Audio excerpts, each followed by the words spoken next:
Você está procurando um emprego, faz a entrevista, vai tudo bem. Até que no final o entrevistador pergunta: você tem CNPJ? Tem MEI? Porque aqui a gente contrata no sistema PJ.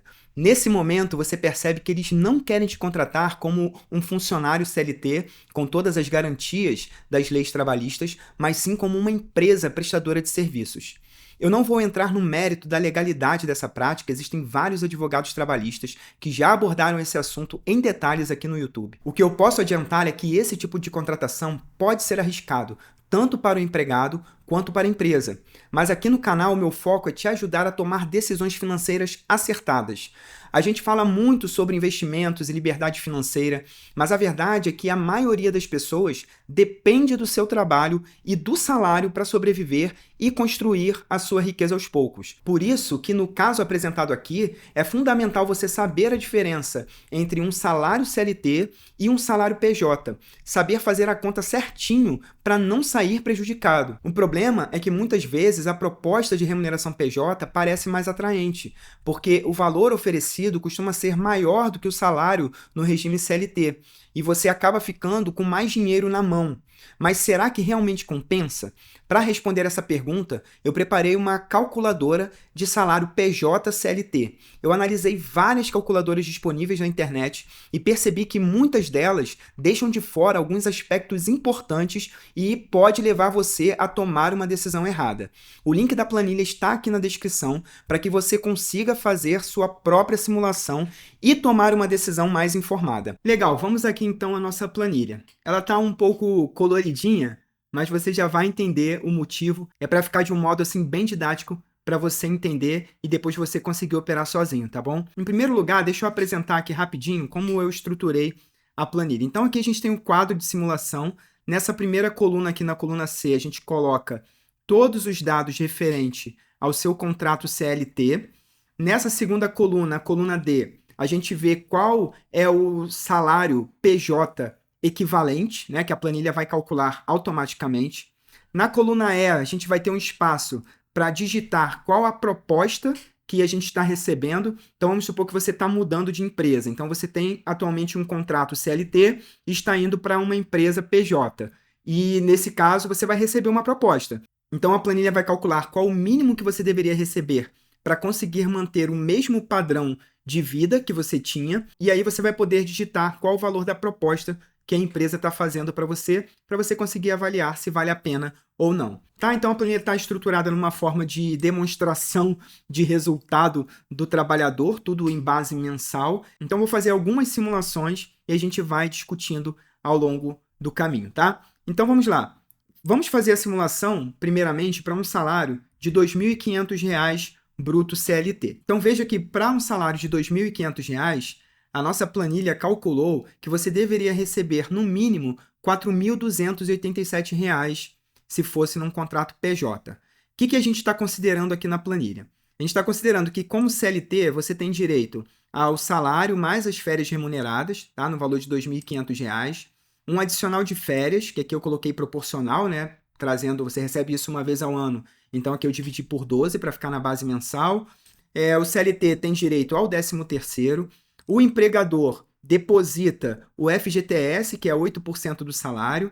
Ele tem que fazer um provisionamento também da multa do FGTS, porque caso o trabalhador seja demitido sem justa causa, então o empregador precisa pagar esses 40%. Eu não vi nenhuma calculadora de simulação de salário PJ considerar a questão da multa do FGTS, nem a questão do aviso prévio, mas isso é muito importante, porque quando você assume um contrato PJ, você perde todas essas garantias. Então, o FGTS, a multa e o seguro-desemprego, que eu nem coloquei aqui na conta, eles são um benefício do trabalhador e você precisa considerar isso na conta, porque demissões acontecem e podem acontecer em qualquer momento. Então, aqui, nesses campos que estão pintadinhos de verde, são basicamente as receitas que o trabalhador recebe, né? Aqui, em amarelo, a gente tem os benefícios, tá? Então, entra o FGTS, como eu disse, entra o Vale Transporte, o Vale Refeição, plano de saúde, se houver todos esses benefícios. Por exemplo, auxílio creche, isso é muito importante para quem tem filhos. A gente tem a questão do auxílio maternidade, que eu pintei aqui de vermelho porque é até difícil de mensurar isso numa simulação. Então pense que quando você for para um contrato PJ, você está abrindo mão de todos esses benefícios que estão na CLT, na Consolidação das Leis Trabalhistas, que foram conquistados durante muitos anos pela classe trabalhadora. E como CLT, você precisa pagar o INSS e o imposto de renda. Então, esse trabalhador que recebe R$ 2.500 bruto por mês, ele teria uma renda líquida efetiva, sem contar os benefícios, no valor de mais ou menos R$ 2.558. O que é essa remuneração líquida efetiva? É o quanto, de fato, chega na mão dele. Tá? Obviamente, não vai chegar isso todo mês, mas a gente está considerando aqui também as receitas que ele tem ao longo de um ano. Além dessa remuneração líquida efetiva, ele também tem os benefícios. Então, eu deixei aqui destacado a linha de benefícios para ficar bem claro que quando você é um CLT, você tem acesso a benefícios e quando você é PJ, você não tem acesso mais aos benefícios. Então, o valor que você vai receber tem que te dar condições de arcar com todos os valores referentes àqueles benefícios que você tinha quando você era CLT. Nesse caso, a gente já viu, né, aqui a simulação. Agora, vamos passar por essas linhas aqui dos benefícios. Então, entenda o seguinte. Se o empregador ele te depositava R$ 200 por mês de FGTS, no caso de um trabalhador PJ, esses R$ 200 se tornam um custo. Por quê? Porque agora você não tem mais alguém depositando esse valor para formar sua reserva de emergência para ser usado aí em caso de demissão, por exemplo. Você vai ter que formar a sua reserva de emergência, assim como referente à multa do FGTS, assim como o aviso prévio. Aqui em relação ao aviso prévio, como não tem como a gente saber quando que a pessoa vai receber isso, eu peguei o valor do salário de um mês e dividi por 24 meses. Então, diluí isso durante 24 meses, pensando no seguinte: um trabalhador pode ficar, em média, aí, pelo menos 2 anos em uma empresa. Eu sei que isso, para algumas pessoas, pode ser muito pouco e para outras pode ser muito tempo. Então, é só para a gente ter alguma estimativa do aviso prévio. Então, tudo que está aqui na linha de benefícios, uma vez que você passa para PJ, teoricamente você perde, e para manter o mesmo padrão e as mesmas garantias, você teria que arcar com isso pessoalmente. Se a gente olhar aqui para esse quadrinho, eu vou só fechar essa coluna E, tá, gente? Tem aqui um maisinho aqui para a gente fechar, na verdade, um menos, né? Aqui a gente pode exibir e ocultar essa coluna.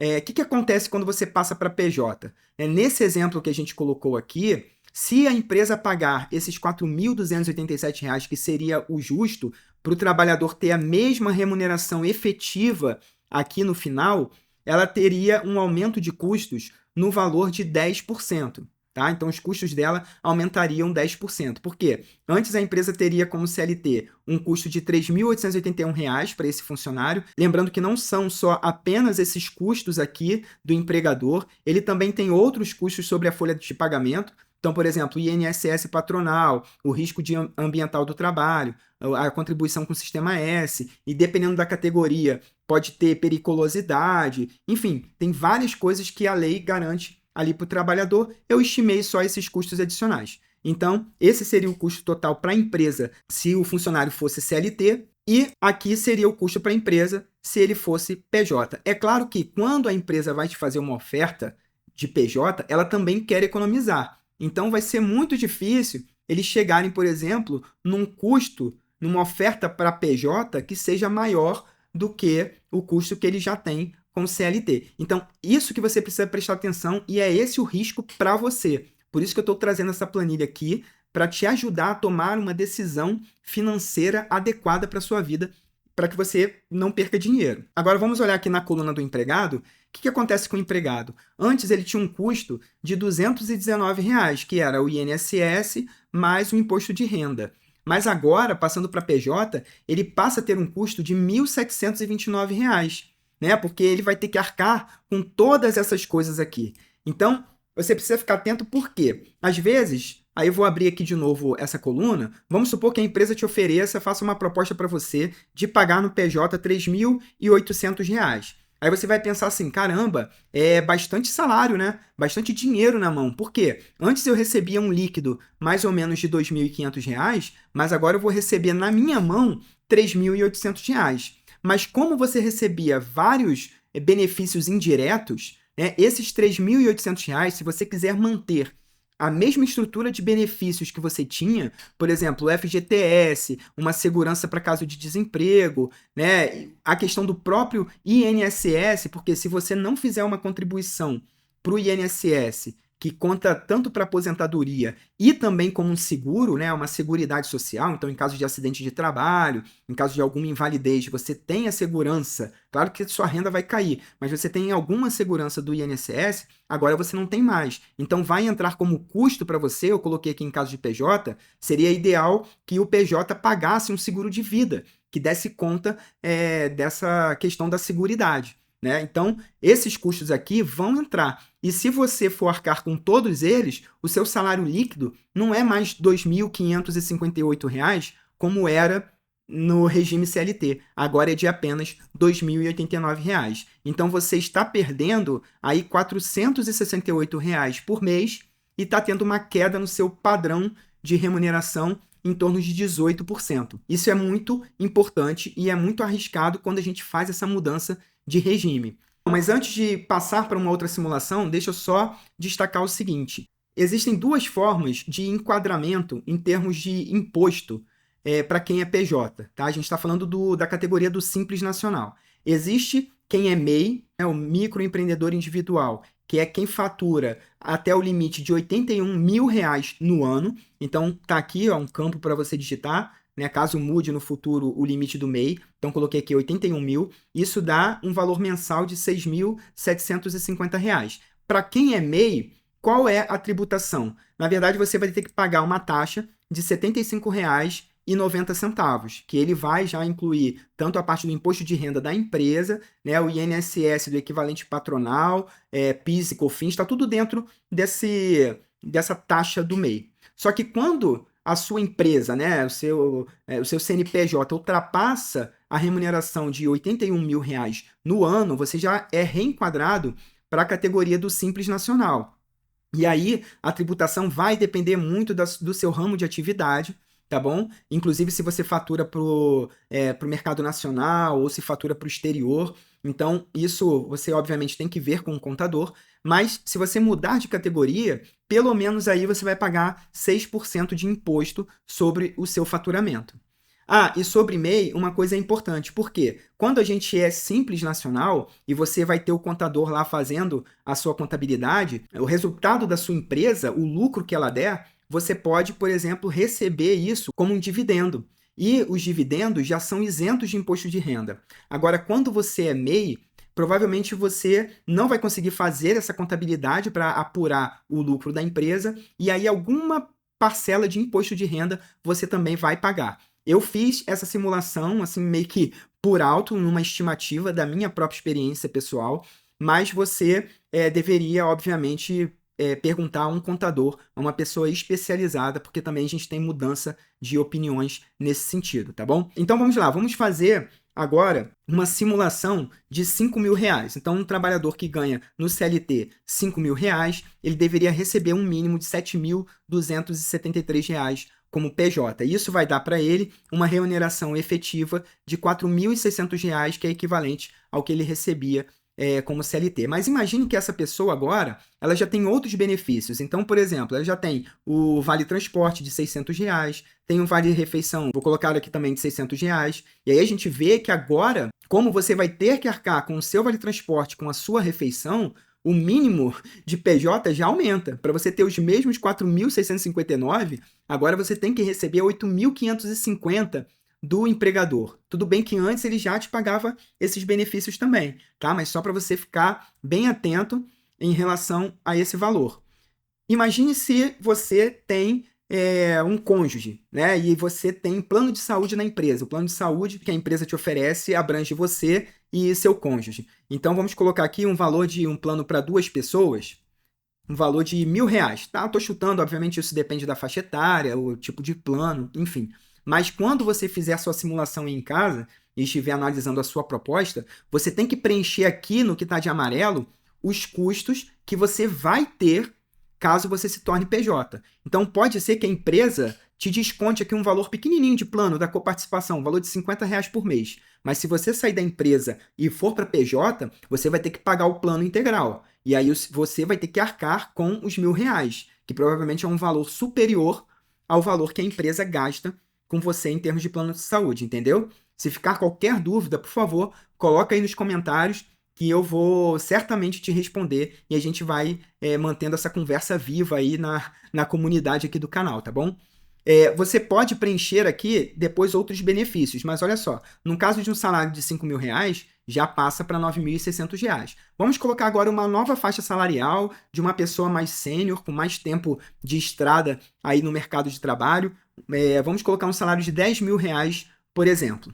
E vamos supor que essa pessoa já tenha família e aí a empresa já arca com plano de saúde de toda a família e que se ela fosse contratar pela empresa dela, ela teria que desembolsar um valor de R$ 2.800, por exemplo. E ela tem também outros benefícios por ter filhos, um auxílio creche, por exemplo. E o auxílio creche, se eu não me engano, pode chegar a 5% do salário bruto. Então, vou colocar aqui igual 5% vezes o valor do salário de 10 mil. Então, ela tem mais um benefício de R$ 500 e ainda por ser um funcionário mais sênior, ainda tem direito à participação nos lucros, no valor de um salário por ano, em média. Então, a gente vai colocar aqui 10 mil dividido por 12, por exemplo, mais R$ 833. Então, no caso desse trabalhador, a gente teria essa remuneração mínima, porque ele recebe o efetivo de R$ 8.567, e claro que tem vários benefícios aqui embaixo, ó, que somam os 6.870, mas agora, passando para PJ, se ele quiser manter o mesmo padrão de benefícios, ele teria que arcar com tudo isso daqui. E aí a empresa continua tendo um desconto em termos de remuneração, caso ela pague esse valor de PJ, ela tem um desconto de 11,83%, mas os custos dessa pessoa vão aumentar em 286%. E aí vamos mudar aqui só a proposta, só para vocês verem, e se a empresa, por exemplo, estiver oferecendo, nesse caso, um valor de R$ 15.000 como PJ, ele teria aqui uma perda na remuneração em torno de R$ 3.300 mensais, e isso ficaria 39% abaixo da remuneração dele atual no CLT. Quando a gente faz essas mudanças de carreira, é muito importante a gente ter atenção a isso, porque, olha só, uma perda de R$ 3.300 por mês de remuneração, mesmo que ele esteja tendo uma remuneração líquida muito maior na mão, né, porque ele está recebendo R$ 15.000 na mão, e antes ele recebia, ele ou ela, tá, gente? Eu falo assim, ele, mas obviamente estou considerando aqui as mulheres também. Mesmo que esse trabalhador ou trabalhadora esteja recebendo R$ 15.000 por mês, agora na mão, que é muito diferente dos 8.500, é quase o dobro, né? Se ele quiser manter todos esses benefícios que ele já tinha, e ele deveria manter, especialmente a parte de seguridade social e a parte de aposentadoria e reserva de emergência, é muito importante que você, PJ, faça as suas reservas. Então, olha só, essa perda de R$ 3.392 é muito significativa, porque ela é uma perda mensal. Se a gente multiplicar isso por 12, veja para onde vai. Ele está perdendo R$ 40.000 no ano se ele fizer essa transição na sua carreira. Apesar de receber um valor líquido de R$ 15.000 por mês, que é muito diferente dos R$ 8.500, como ele tinha uma gama de benefícios oferecidos pela empresa, onde ele tinha um contrato CLT, agora ele vai ter que pagar do seu próprio bolso, né? O seu custo aumenta consideravelmente. Então, faça as contas para você não perder dinheiro, especialmente nessa mudança de carreira. Espero que esse vídeo tenha te ajudado. Se você gostou, considera dar um like, considera se inscrever no meu canal. Toda semana eu trago dicas de finanças pessoais bem práticas, aplicadas ao dia a dia, e também sobre investimentos, porque eu quero que você tenha uma vida financeira mais tranquila, tá bom? Um grande abraço e te vejo no próximo vídeo.